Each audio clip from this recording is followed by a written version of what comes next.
you everybody for joining me for the fourth Stronger Together Get Together. It's wonderful to see you all here, and some of you have been on all four, which is absolutely fantastic.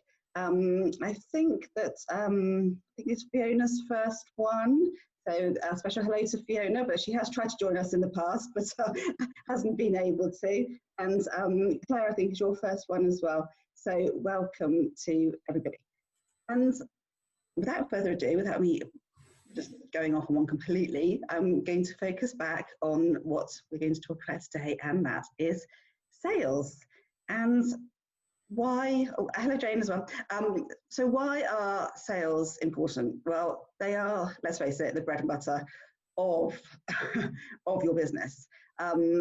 You know, if you think of your business as a living entity, or if you think of an organization as a living entity, it needs food, it needs energy, and that has to come from money that's coming into the business. And sales in the past has had a bit of a, not a bad press, but sometimes we sort of think of the word sales and we go, ooh. And I was thinking about this last night, and I realized actually why, me in particular, that is the case. It's because when I worked for a small, which turned into a medium-sized software house in London back in the day, we'd have big sales celebrations, champagne on Monday morning. You know, the sales team had done brilliantly. And I looked at the sales team, and last night I reflected back on who those people were in that sales team. And a lot of them had characteristics that I didn't actually respect or particularly like. And so the word sales for me has that connotation of that type of personality trait.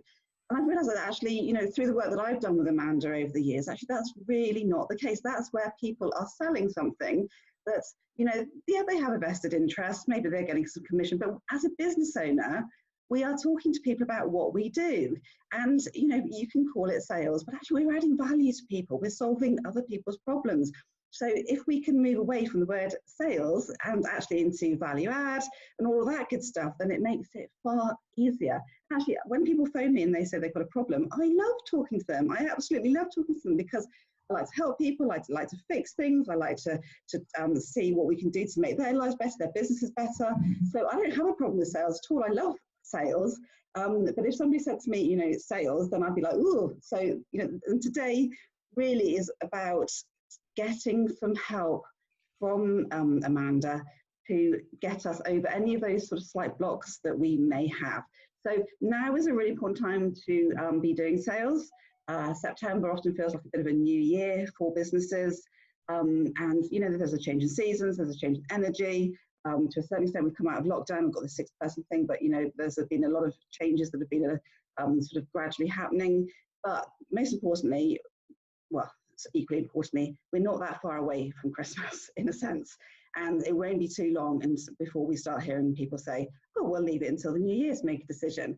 So September is a really, really good time to be really focusing our energy on sales and actually getting money in, converting leads into clients and helping as many people as we can before we start hearing people say things like that. So it is all about sales, and as I've already said, you know, when somebody makes an inquiry and arranges a time to have a chat, that's really easy. But what about people that you have to pick up the phone to and, you know, sort of reach out to? I know, I'm already getting palpitations just thinking about it. I know, it's coming across in my voice, it's getting a little bit shaky. So Amanda's going to help with that, and it's all about, and I've written it down so I don't stumble over the words, but it is all about the authentic. Oh, Amanda, it's the authentic value that we add in the sales, isn't it? It's about being authentic. It's, you know, and I don't struggle with being authentic, but already I'm starting to feel slightly nervous about this, which is just so dull. This is why it's so absolutely brilliant that Amanda is here with us today. So we're going to start off with a poll that we've done in the past. We've done polls, and they are really, really useful. And then Amanda's going to do, she's going to take spotlight for half an hour. She's going to introduce what we're going to do. Hopefully you've all got the pre-work that I sent out and been able to have a look at that. We're going to go into some breakout rooms, and then we're going to come back and have a catch up with everybody. So lots and lots of value to be had, and Amanda is here to answer questions as well. Okay, so why Amanda? Well, I first met Amanda 6 or 7 years ago. I was just sort of getting to grips. I've been in business for 10 years, but Amanda was referred to me. I built a system for her, and I realised that what she did was really helping me as well. So we have absolutely a mutual respect. Amanda has referred people to me. I refer people to Amanda. I send people Amanda's way. She sends people my way. So I design the processes and set up the systems, and Amanda helps with the mindset and getting to grips with it all. So so we've known each other for a very long time now, and there's nobody I respect more really in the sales field than Amanda. So I'm really, really pleased that she's been able to make time to be with us today. So thank you for that. So let's start off, shall we, with a poll. And okay, so I launched the poll, and it's, how do you feel about sales? And the first question is, how do you feel about sales? And the answers are, I love sales. I feel okay about sales. I really don't like sales at all. And then the second question, which is multiple choice. So only one is single answer in the first one, multiple choice on the second. So how are sales going in your business? So sales are going really well in my business. Sales are going okay, but I'd like to do better. When I focus, they go well. When I'm busy, they slip. I really do not like sales. They feel awkward, and I avoid sales. Okay, so a few more results coming in. 13 out of 16 people have voted. Okay, so we've got some clear statistics coming out there, and it's really good. I like doing these polls, actually. It really gives a good flavour as to what people are currently experiencing, where their heads are, where their mindset is. Okay, brilliant. And Emma's just joined us. Welcome, Emma. We're just starting off with a quick poll to see how you feel about sales. Okay, so everybody's voted, so thank you for that. Okay, now I can't share the poll, which is, I can share it afterwards, but just say 18% of people have said that they love sales. That's three. 3 of you have said that you love sales. 8 of you have said that you feel okay about sales. 47%, and 6 have said, I really don't like sales at all. So 6 people have said they really don't like sales. And how are sales going in your business? Sales are going really well. 3 people have said that. Sales are going okay, but I'd like to do better. That's 5 people. When I focus, they go well. That's 4. And when I am busy, they slip. So that's 6. 6 of you have said that when you're busy, they slip. And 3, again, have said that they really, really don't like sales, feel very awkward, and actually avoid sales. So what we're looking at there really is, you know, 1/3 of you really saying that you don't like sales at all, and 20% of you saying that you don't like sales, they feel really awkward, and then you actually avoid sales. And on the opposite side of that, we've got 20% nearly that say that you love sales, and probably the same 20% that are saying that sales are going really well. And I think that we probably will start to see that there's a correlation between, oh, I can launch, I can show it, there we go. I think we're going to see that there's a correlation, a distinct correlation between people that say that they do love sales, and they're the ones that are saying that sales are going really well in their business.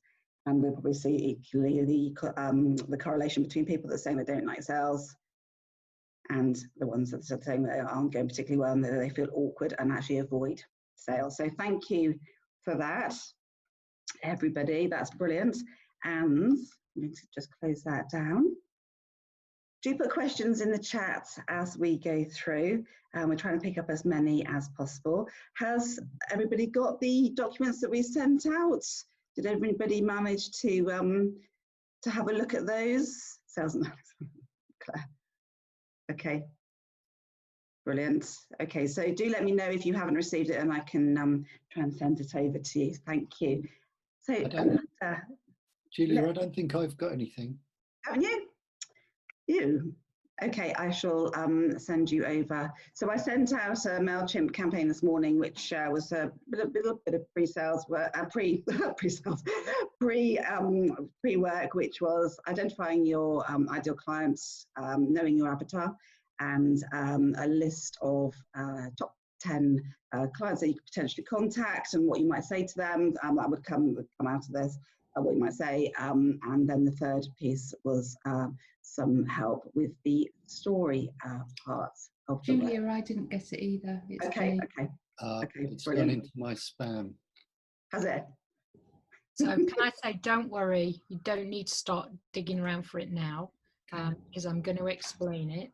They're useful templates to think about when you're creating some stories, and also to think about later. And yes, who was it that said, is it homework? Emma. Yeah, you've got to do some planning, sadly, to get some sales.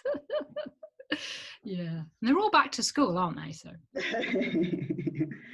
excellent. So thank you, Amanda, for joining us today. And again, just we have worked together in various capacities over the years, and Amanda really is an absolute expert in helping people sort their sales out. Amanda works with business owners as well as with larger corporations, so a huge amount of experience in both of those sort of areas of places that we all work. But most of us here are working well. Amanda, you take it away, because if you need to know who people are working with, but there's a range of people on the call, so lots of scope to help lots of people. So Amanda, over to you. Hello everybody, give us a wave. Hello, how you doing? Hi. So tell me, it'd be really helpful in terms of the examples that I give. How many of you are selling a service as a consultant or a coach? Hands up if you are selling a service. Just keep your hand up and close. I can't. So Claire, I can see you. Natalie, I can't quite see you. Annie and Adam, can't see. So the majority. And hands up if you are selling a product. So Thomas, you're selling a product. 1, 2, 3. Right, okay, I'll do a little mix then. So the purpose of this next session, this is absolutely a workshop session, which means that you've got some work to do. Yay! Is all around helping you to feel more confident when you're speaking to people in a selling conversation, and then also when you are marketing. So some of these things are absolutely transferable to marketing, LinkedIn stories, etc., etc. So one of the massive pain points when we talk about selling, and I've still got some work to do on Julia Blake, who still really thinks selling's a dirty word. One of the things that the massive pain points is that actually I love what I do. Hands up who believes, it's kind of a rhetorical question, who believes that what they do is really worthwhile for their clients? Thomas? Yeah. So, if we genuinely believe that what we do is really worthwhile to our clients, then we have to sell. I had a business coach a long time ago. I've been self-employed for since 2015, beginning of 2016. Sorry, 06. So quite a while. And one of the things that he said to me was that and I repeat this often, sales is the lifeblood of a business. You can be superb at what you do, but if nobody knows about it and you can't talk about it in an authentic way without being pushy, where appropriate, you're going to die. It's going to fail. I'm really sorry, but we're just going to. So now is even more important, particularly when we're selling a service, to make sure that we are as authentic as we can be. And the good news is that the amount of stories that we have all got even just in the last 6 months, I say even in the last 6 months, about how we've coped, what we've done, how we've volunteered, what's happened with the business, what's happened with colleagues, what's happened with your customers, is just a superb opportunity to start to tell what I call authentic selling stories. So are you ready? Yes. Now there are 2 documents, and one of them is right up Julia's street, and that is top 10 contacts. I'm not training this now. It's kind of obvious. Yeah, kind of obvious. Who are your top 10 contacts? If you're not sure, Julia is your lady. She did this with me, as she said, 6 years ago. And since then, she's built two CRMs for me. But being in a position to go back, and this is homework, there's no question, it's not my preferred thing to be doing, but you have to go back and look. Who are your best people to talk to? Who are the best people to talk to? So who are they?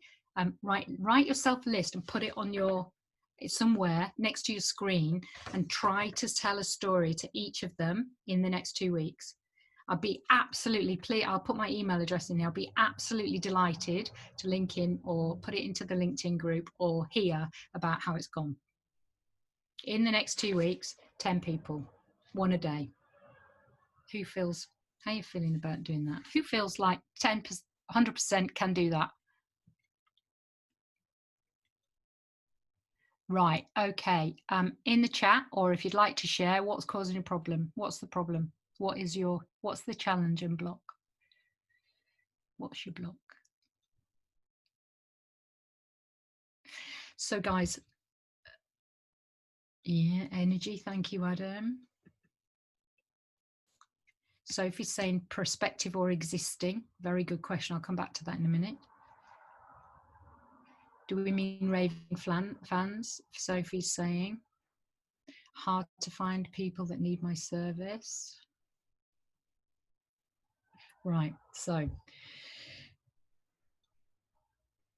the best people to have on the list, and this will apply to some people depending on where they are, the best people to have on your list are existing clients or new clients. In the chat, existing or new clients, just write those two words. Who are the best people to have on?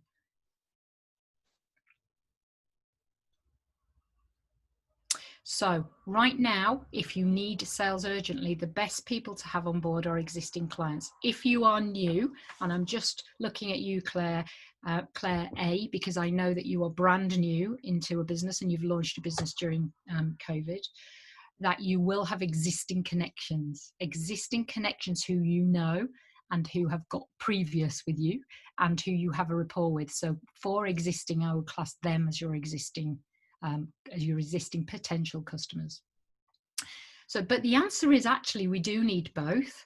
Urgent, first job, existing, second job, prospective. And prospective clients is actually Julie and I have written blogs about this and talked about this a lot. Your prospective clients, actually, depending on whether you've spoken to them before, could be marketing job. So it could be that you need to market to them to make sure that they remember that you're there. Now, does that mean you need to launch an advert on television? Of course it doesn't, because we know that we've got lots of other ways of marketing: email, connect, call, LinkedIn, Facebook, depending on where your ideal client is. But this is pretty powerful. So I'm going to tell you a story. I did this exercise with 4 coaches in April and May. So I know a lot of leadership coaches and sales coaches, and I'm in a number of communities.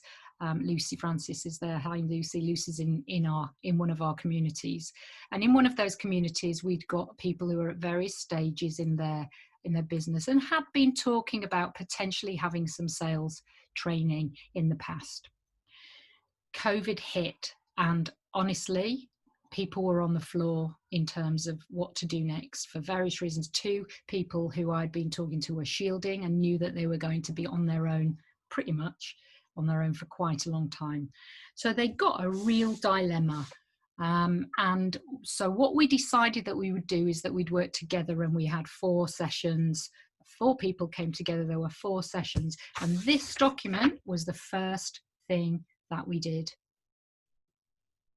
The first thing that we do. Everything that we're going to talk about today, if you don't do this, you don't need to write them down if you don't want to, but if you don't contact people, then you've got no chance. I'm being really blunt here. But if you don't contact people, you've got no chance in some way or other. So this is the document that made it for them. And I'm absolutely delighted to say that over the course of COVID, and so we're still in touch, and over the course of COVID, we did 4 sessions and then moved on, and then we kept a WhatsApp group. They have all got business. So they've all got business going forward. I'm absolutely delighted about that. So that's a little story for you. Now, The simplest and easiest thing to do to tell is to sell in an authentic way, is to not go, do you want my product? Do you want my service? Let me tell you how much it costs. There's 6 of them and this is how much it costs per hour, blah, blah, blah, which is very easy to do. The simplest and easiest thing is to tell a story of why it would be useful for you to work with, why work with me. So the simplest thing to do is tell a story. Storytelling's been around for ages. Now listen, there are only 18 of us, so I'm going to ask you now, if you want to unmute to answer this question, please do. So if you put your hand up, I can see who it is.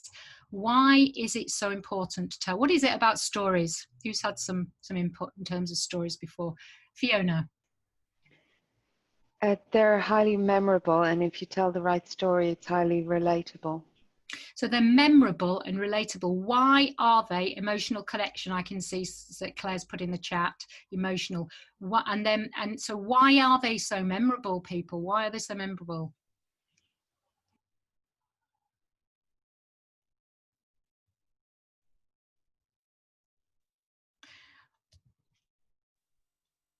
Brains are programmed, I mean, from childhood, aren't we? Because we hear stories from, we like beginning, middle, and end. We like 3, the power of 3. Absolutely right. So we are trained. It's a bit like speed reading. We're trained to read out all the letters, and therefore that's how we do it. We can't speed read. If we are trained we're absolutely trained to tell stories and to listen to stories and expect a beginning and a middle and an end. That's how we are trained to take on board. So we all know the story of the Goldilocks and the 3 bears if we are in the Western Hemisphere. And, you know, we could tell it forever. And we do, and we pass them on. So that's the other good thing about stories, that people will pass on your story if it's relevant to somebody else that they know in a referral. So story is super important. It's emotional connection. It's how our brains are wired. So what we've got to be able to do is choose the stories that are right for us and our clients and our businesses right now. Now, I'm going to unashamedly, and Mike and I know each other, I'm going to use the work of this gentleman here, and the book is called 7 Stories Every Salesperson Must Tell. And by the way, it's not just salespeople, although you are all salespeople. And the guy's name's Mike Adams. I was actually trying to get Mike to come on today. I didn't tell Julia, but I didn't quite catch it. I'm speaking to him tomorrow, but I was going to try to get him to come on the call because he's superb, absolutely superb. So his company's name is Anecdote, and if you're interested, go and do some more work there. I'm going to give you, in a nutshell, some of the types of stories that you can tell as a business, and then we're going to go into some workshops, and you're going to have a go using this story framework. This is the Once Upon a Time Hero's Journey framework. Very, very simple. And it's a really lovely way of telling a story. So those of you who need some structure, that's it. It had really helped me. So let's just have a look. What have I got on my board today? I'm going to pull it in. Hopefully it'll work. If you want to put me on speaker view, you will be able to see the board a bit better, and I'm going to go this way. So Mike, when he talks about, there we are, lovely, a bit dark, but I'll put myself lighter in a second. Can you more or less see that? Mike, when he talks about stories, he talks about 7 stories every salesperson must tell. For salesperson, read you guys. You are the salesperson in your business. You may have some colleagues who help you, but you are that person. So the 7 stories are what I call from beginning to the beginning, middle, and end of any value story, of any value chain in any business. So there will be reasons why you started your business. There'll be things that are happening to you and a colleague, and there might be things that you want to tell about why your company started as well. There'll be personal and company stories. Mike calls this, he uses the fishing analogy. I don't know whether anybody's been watching Bob Mortimer and Whitehouse on the fishing story.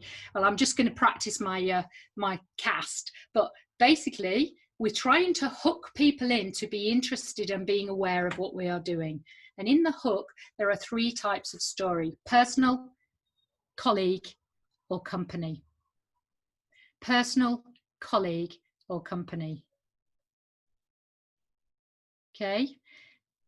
We are going to have a go in a moment, which is why I'm just telling you this first. We're going to have a go at seeing whether there is a personal story that you might be able to tell your customers in some way, which will attract them to what you do and show them how good you are.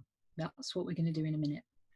The second set of stories are what Mike calls fight stories. So you know when Mortimer he's got the fish on the end and he's panicking. What the hell do I do with it now that it's here? Oh my God! Last night he ended up with them in the trees. So what do you do once you've got a customer on the hook? Because I tell you what, Julia put on her email just now. 78% of people don't do anything. They go, oh, what am I going to do? Well, if they want it, they'll come back to me, won't they? I email them, I'm sure it'll be fine. No, it's not fine. We need to continue to sell and to tell the stories. So there are 2 key ones, and one of them is success, the success story. And success stories are why I would like to think that you're already thinking about and have thought about what we would call case studies, testimonials. It's kind of the business equivalent of a story that shows your success or the success of a customer. So that's an obvious one. Insight is an interesting one. So an insight story is something that they might, we teach and train insight, we talk about it being a hidden truth.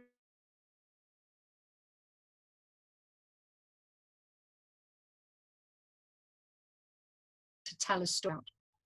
So for example, a hidden truth I can tell, which you may not be surprised, is that the majority of salespeople in the biggest company in the world are currently concerned, are currently concerned about how they're going to connect with their customers. So this is a great topic to talk about. Okay. So we've got insight and success, Amanda. And then finally the landing. So there. Hello. Really sorry to interrupt your flow because I'm loving it, but you were glitching a little bit when you were talking about insight, so I'm afraid Oh, okay. Thank you for telling me about that. Thank you. Okay, so my apologies. Insight is a hidden truth. So what hidden truths can you share with your customers that will help you to land potentially somebody who's interested? So the example I gave was that the majority of, so one of the insights that Julie sent of don't follow up after the first call.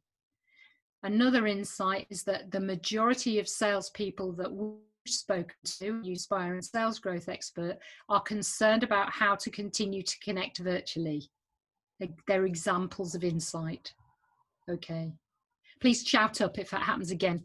I'm afraid there's not, let me just check that I'm on the right Wi-Fi. I am. There's not a lot I can do about that. So just keep saying, thank you, Claire. So we've got hook stories, fight stories, and we've got land stories. Now, land stories are really interesting over there. That's a really rubbish net. Land stories, there are 2 types. One is values stories, and the other is teaching stories. Values stories and teaching stories. So imagine you're in the process, you've got somebody who's nearly about to buy, and then they need to be absolutely sure, and I always say this, absolutely sure that what they're going to spend their money on is the best thing for them right now. So values story, and one of the things that people are concerned about is the risk. What's the risk? And this is where values come in. So telling stories about how you've implemented, how you've actually took forward a project, or how you've coached, or how you've consulted, or how you've supported somebody over time, how you've delivered whatever it is that you sell, how you've done that in line with your values is really important. We've done a lot of values I've done a lot of values stories recently around, and sometimes you can actually use a customer. So I will give you an example of a values story. One of my clients, it works in the food industry. They're in the food industry, and all the way through, we were just about to start a program, the usual annual program of sales training, and COVID happened. Some of our clients went virtual. This client chose not to, because connecting their people together was so important. Now, a salesperson might have gone, oh, but it's brilliant to do it virtually. It's going to be amazing. And look, if you don't do it now, look at all these things that they're going to miss out on, which is not authentic, because actually the importance of this team getting together was more important than the training. So all of our values were around supporting them until they were ready to get together. So what we did was we sent them virtual videos about virtual delivery. We invited them to events where it was helping their salespeople to maintain confidence virtually. And then lo and behold, crisis averted and conflict resolved. That last week we got together with 30 people to have our first face-to-face reconnect, first day back. So we've got hook stories, fight stories, and land stories. Now, as I said right at the beginning, what I'd like us to do, I'm going to ask Julia in a moment to put us into trios, and we're going to have a go at thinking about what might be a good hook story. Okay, what might be a good hook story? So one of the questions to ask yourself is, have I got a personal story that shows how great it is to work with me? Maybe. Have I got a colleague story about somebody else who did something amazing that actually was worth telling? Or is there a story about the company? So this same client, for example, had a company story. We trained this last week, had a company story, and it was around how the leadership team within that company had chosen to manage people who are at home with small children. And the story was quite remarkable, and the long and short of it was that they gave them full pay and said, go off until you were ready to come back. And what they then did, it's just remarkable actually, what they then did was they asked anybody who was single or in a position to, whether they could come and work in the factory to make sure that the factory kept going during COVID. So the sales team, 4 people in the sales team went to work in the factory. I think it was 5 people went off completely. They've been off for 5 months. And the rest of the team supported their customers until they came back. And they came back last month, and they came together last week. It was just an amazing story. It hits most of those things there: value, success, teaching, and so on. And just for completeness, a teaching story is an interesting one at the end there. A teaching story is the story where you reassure about how we go about doing things. So I'm going to teach you could say implementation or execution story if you don't like the word teaching, but basically you're saying this is how it's going to work. It's almost instructing. This is how we're going to work. We're going to meet this many times. You'll get this, you'll get that. Then we'll review your story that explains how it's worked and how good that's been for other customers. Okay. The other thing you can do with a teaching story is that you can explain what might happen if it went wrong, and the things to watch out for is another way that you can do it. So Julia would be telling me in the implementation stage, if you don't, many clients will take a CRM on and then not keep it up to date. And therefore, here are some tips about how you might keep it up to date so that actually it's as valuable as it can be. There's an example of a teaching story, but she said what happens. It's all very good, and so on. So now listen, don't worry too much about the template if you haven't got it. The template talks about, I just given 2 examples there of the story. It talks about where you were, current reality, once upon a time. It talks about what happened, the change or the conflict, which is the one day this happened. And then it talks about a struggle, some kind of a problem that you grapple with. Then it talks about conflict resolved. Guess what you talk about then? How you can help. And then it talks about how you helped in that situation. And then it talks about new reality. So new reality, my 4 coaching clients who came on this group program have all got work going into October. New reality. Okay, get the idea? So simple this, that it really helps to write it down, but it is so simple. I'm hoping you'll have a go. So are you ready to have a go? Yep. Give it a go. Give it a go. If we can go into trios, can you leave me in the main room for a moment, and then I'll come and visit, and I'll ask Julia to come and visit some rooms as well. Now, how are we doing for time? I'm going to give you 10 minutes to do this. So it's probably 2 or 3 minutes each in the trios to have a go at telling a story. Okay? And meanwhile, I'll have a look at the chat and we'll answer some of those questions when we get back. How did you find that exercise? Claire? Wow. That's your feedback. As you know, my business is so new. I have been writing articles, but I hadn't thought about the story side of things so much. I had been putting some personal things into the articles, but not about actually giving the story about the business. And I hadn't seen the template in advance. I quickly wrote down those 5 headings. I literally wrote just a couple of words beside it, was able to talk to those in group 2, shout out to everybody in group 2. Thank you so much for all your support. And yeah, some great feedback, and I've got to find a way to write this up. The challenge, as a challenge or a struggle was part of the message, the challenge will be to actually write it so that it can fit into a LinkedIn post. Yes. Now, so you can tell the story with 1 sentence in each box. So practice doing that, and then add the value that you'd like to, and find a picture and just do it. I recommend, if you're telling a story, that it's got a picture to it, some kind of a visual, even if it's just you. And you might want to have a little go at post and article. So if it becomes a longish story, I'd put it in a LinkedIn article and then share the article. Yeah, that's what I've done with the other articles I've written so far. But I love the idea of 1 sentence in each box. Thank you for that tip, Amanda. Yeah. So one of the things I try to do, don't always, is on LinkedIn, if something comes up I really like the look of, I try and tell a story about why I like the look of it. And I try to do it. And, you know, this is me. I was doing that. I had a problem with this. So what I did was that this has really helped me. Thank you very much. I'll go and have a go, type of thing. So you're practicing doing the little sort of thing. There is an easier format you might want to write down. Sorry, Amanda. Sorry, quickly. What was the box thing? I didn't understand. So Claire obviously did, but I didn't. When you say boxing, what do you mean? The form. There's a form, Emma, that got sent. Oh, that box. Yeah, in the boxes. In the boxes. Got you. Thank you. No worries. No worries.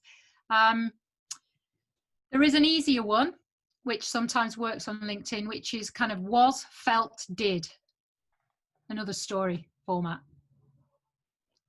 Yeah, another story format. Natalie. Sorry to interrupt. Can I just check the best way of doing a story? Should it be the story from my perception or from my client's perception? That I don't even know what I'm trying to ask here, but I can see what I've done for my clients. So presumably that's the story I should be telling. Or okay, so yeah, this is why it's useful to think about what you're trying to say and what your strategy is, because you're probably describing what's over my head here, which is a success story, you know. So I use a success story. I use a very simple 4-stage process: connect, learn, match, complete. I think I've talked about that on one of these before. Connect with them, learn from them, learn what they need, match your proposal to what they need. At the point at which you're in a position, and we're not always when we're marketing, but when we're in a sales position to match what you've got to what your client needs, you take a success story. There, I never do this right. I still can't do it. A success story is really helpful. So what you've said you need is X, Y, and Z. Is that right, client? Yes. So let me tell you the story about Julia, who had a similar problem to you. She was sitting there with blah, blah, blah, and this is what was happening, and then you're into the story. Now that is just, honestly, it makes the hair on the back of my neck stand up, because it's so simple and so authentic. Because then you can say, how does that sound? Does that resonate with you? Is that where you're at? They might tell you a bit more. Then you can say, so shall we talk about how I help you? And then you're in land, which is there. I'll take a little picture of this and Julie can send it out along with the link to the book. Yeah, does that answer your question, Natalie? Yes, thank you. That's great. Yeah. And yet a personal story is amazing. Ian. Yeah, I'm worried about LinkedIn and articles and that sort of stuff, because I think a lot of the power that came over in those stories was because you were listening to the person. And that doesn't come over in text. So the analogy, one of the things I did was some work with a friend of mine some years ago who was trying to sell his services. And I was given the analogy of, you walk into a bar and you see somebody quite fancy. You don't walk over to them and ask them a rude question. So the question is, how do you get the initial hook in so that somebody is willing to listen to the story? Does that make sense? Yes, it does. And if anybody's got any thoughts on that, share in the chat. My initial reaction to how do you get an initial hook in is that actually the fishing analogy gets a bit lost there, because it suggests that it's one hook. And actually we know, and that's why I use the word smarketing, that it is a series of hooks, a series of trust building, rapport building activities that you need to do. So two answers. The first is tell a story about a success on LinkedIn. It will appeal to your ideal client if it's well honed, but make sure you know who you're trying to appeal to. Oh, sales call, Sophie, go for it. Tell a story.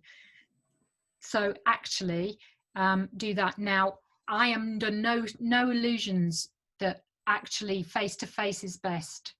So the fact that the world is now on Zoom or its equivalent is an amazing way, because actually you can record an introduction on Zoom. You can tell a story on Zoom. You can tell a story on your phone and put it onto LinkedIn if you want to. All of those are marketing activity, and probably Sarah's Angster's better to advise in terms of the best thing to do for you at that time. When you get to a point where you need a story, they really work. I've got one on I'll share the link actually. There's one I did a long while ago and it got thousands of hits actually, which I was really surprised about. And it was just a lovely little story about a guy who'd been on a negotiation skills course, and he immediately, in between the two workshops, we had two workshops, went and negotiated a price on an engagement ring. And it was just such a lovely story about a client, and I shared it in an article. I'll refer you to it. But it's finding what feels authentic to you, Ian. And there's no one size fits all, but we have all got amazing stories to tell. We do. Thank you so much. Really have. Thank you so much. Any other questions? I'm just checking the time. Excellent. If you do, then do reach out. But thank you so much. Thank you, Amanda. That was enjoy. Yeah, that was absolutely brilliant and so powerful. Even in that short space of time, we can see how powerful that is. So thank you for that. I do really hope that you've enjoyed it. Amanda does do one-to-one sessions, so if you want to reach out, I'm sure she'll be happy to help.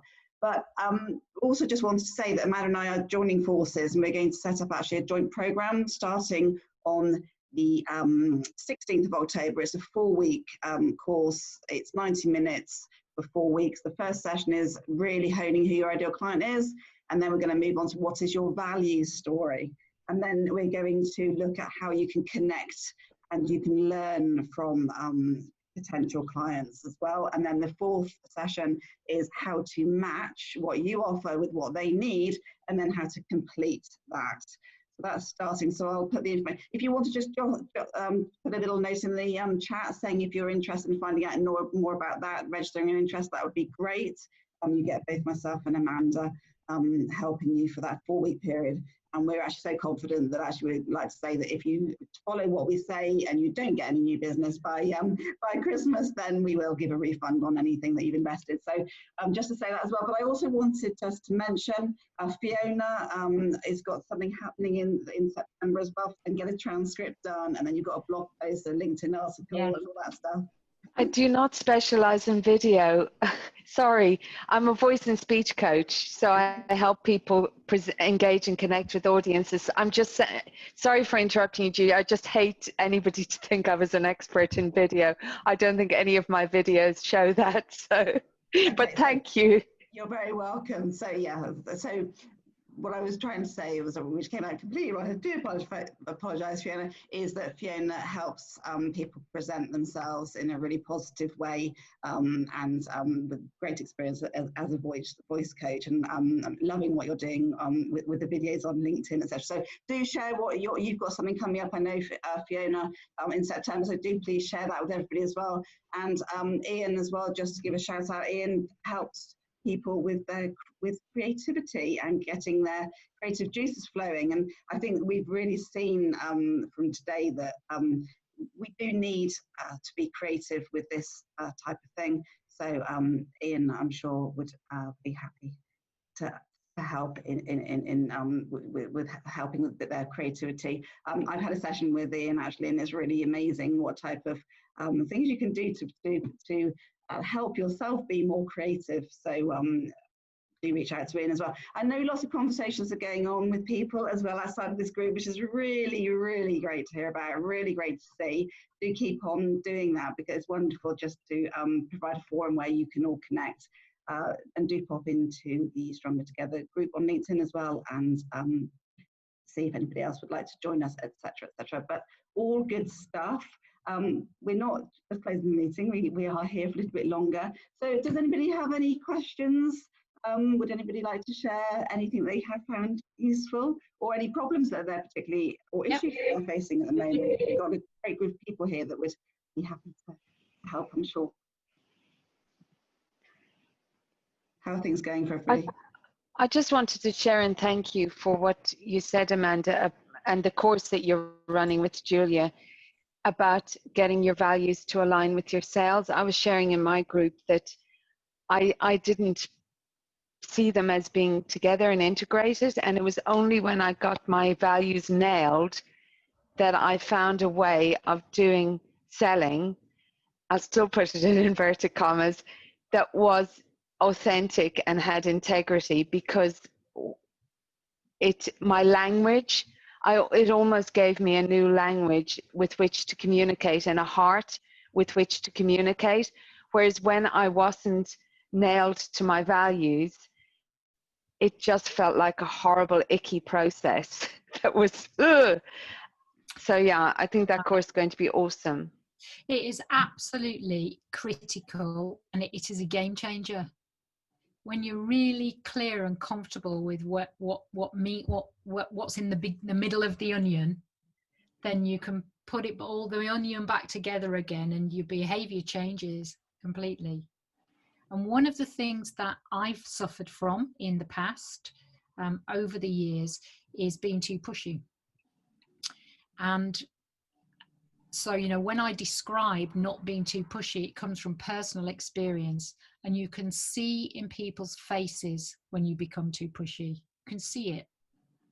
And it's not a nice feeling. And what happens is you back off and you don't follow up, like 78% of the salespeople in the country. So, you know, the mission is to get to a point where all you need to do is tell stories about how you've helped, or how you're intending to help, or where you've come from, to develop trust. I'm going to give, I don't know, Jim's gone now. Jim's story, I'm sure he won't mind. Ian, I don't think he would mind us sharing.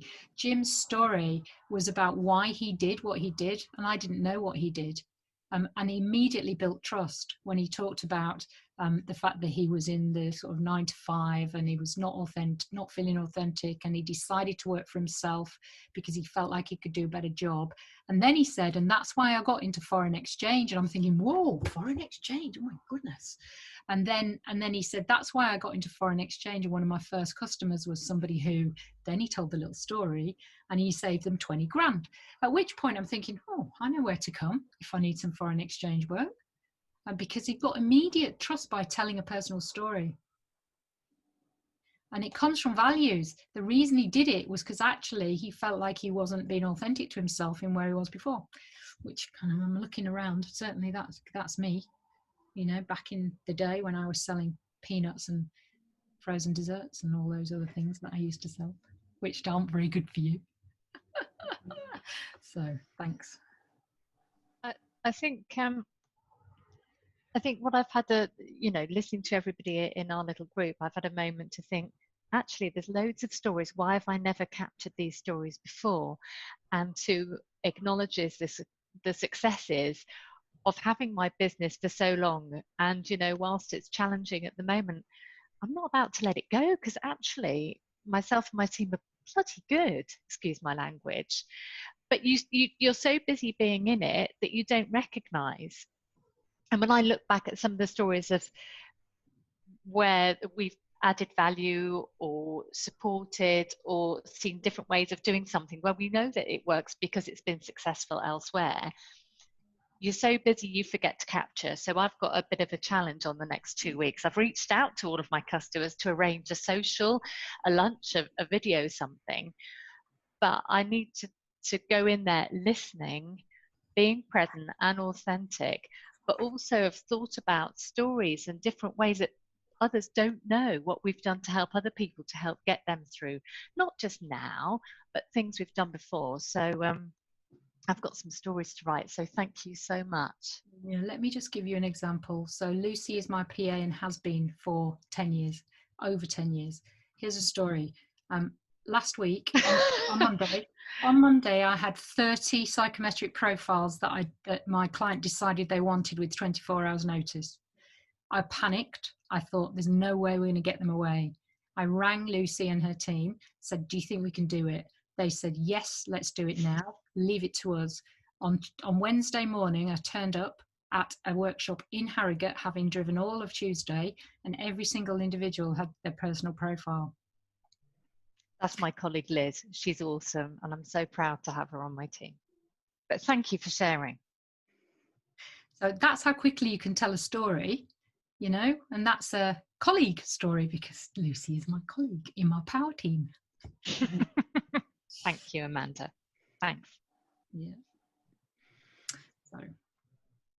Well, thank you, everybody. Well, another great session. Thank you. And doesn't that just show how succinctly and you can tell a story that resonates with other people and has that emotional connection. So thank you for that, Amanda.